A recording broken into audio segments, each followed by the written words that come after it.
क्योंकि सभी हिंदू संगठन, सभी राजनीतिक पार्टियां अपने फायदे के लिए कार्य करती हैं और ना कि वो हिंदुओं के फायदे के लिए।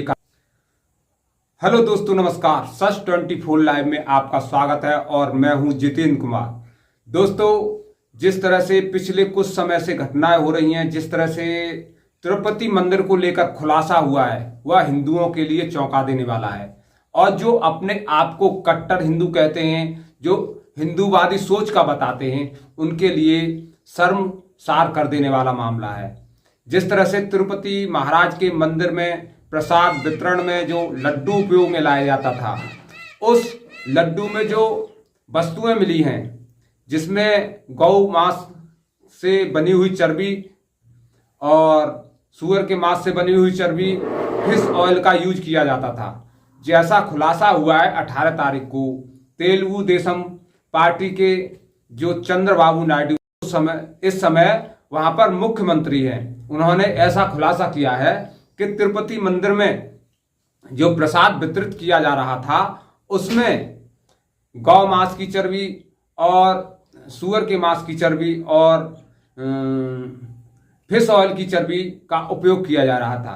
क्या आप सोच सकते हैं यह हिंदू धर्म पर कितना बड़ा घात है?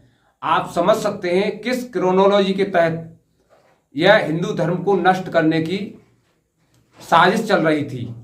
लेकिन जो लोग अपने आप को एक पार्टी के रहते, कुछ संगठनों के रहते सुरक्षित समझ रहे थे, जो हिंदू लोग यह सोच रहे थे कि एक पार्टी की सरकार है, हम सुरक्षित हैं, तो वह बिल्कुल गलत सोच रहे थे। अब जब हिंदू अपनी सुरक्षा के लिए खुद तैयार नहीं होगा, तब तक उसकी सुरक्षा सुनिश्चित नहीं की जा सकती। क्योंकि हिंदू देख सकता है किस तरह से ठगा जा रहा है, किस तरह से राजनीति के तहत उसका इस्तेमाल किया जा रहा है। अपने फायदे के लिए लोग किस तरह से हिंदू का इस्तेमाल कर रहे हैं। क्या आप सोच सकते थे कि इतना बड़ा जो मंदिर है, जो विश्वविख्यात मंदिर है, उसमें इस तरह की वस्तुएं पाई जाएंगी, वो भी प्रसाद में? अगर आप अपने आप को हिंदू मानते हो और आपकी तिरुपति महाराज में थोड़ी सी भी आस्था है, तो आज तिरुपति महाराज भी आपसे यह कह रहे होंगे, अब बस बहुत हो चुका, अब सब कुछ बंद कीजिए, ये ड्रामेबाजी नौटंकी बंद कीजिए। हिंदू धर्म के नाम पर जो राजनीति कर रहे हैं लोग और जो संगठनों को चला रहे हैं, उनके मुंह से एक आवाज नहीं निकली कि किस तरह से तिरुपति महाराज के मंदिर के प्रसाद में मिलावट की गई।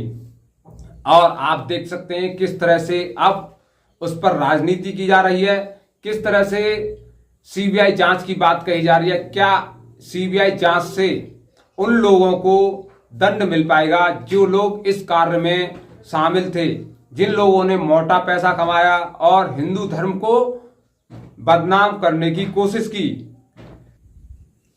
हमारा हिंदू समाज सोता रहा और खेल होता रहा।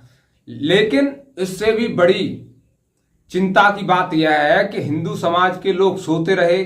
जो लोग अपने आप को हिंदू धर्म का ठेकेदार कहते हैं, वो लोग बिल्कुल चुप हैं इस घटना के बाद। उनके मुंह से एक आवाज नहीं निकल रही कि वो इस मुद्दे पर क्या कहें।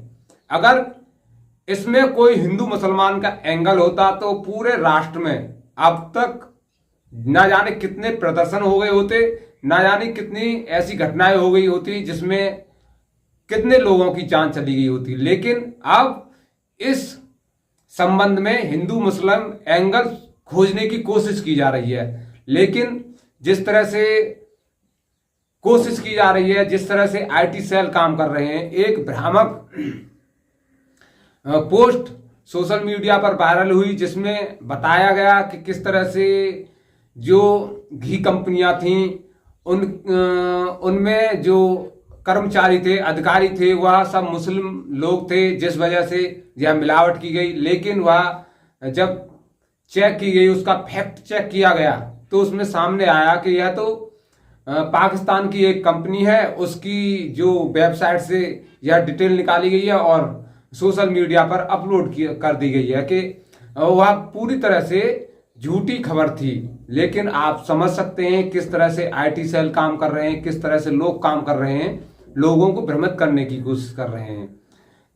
यहीं पर एक बात और है कि अगर कोई हिंदू यह समझता है कि किसी राजनीतिक पार्टी के रहने से, किसी हिंदू संगठन के रहने से हिंदुओं की सुरक्षा हो सकती है, तो वह बिल्कुल गलत सोचता है।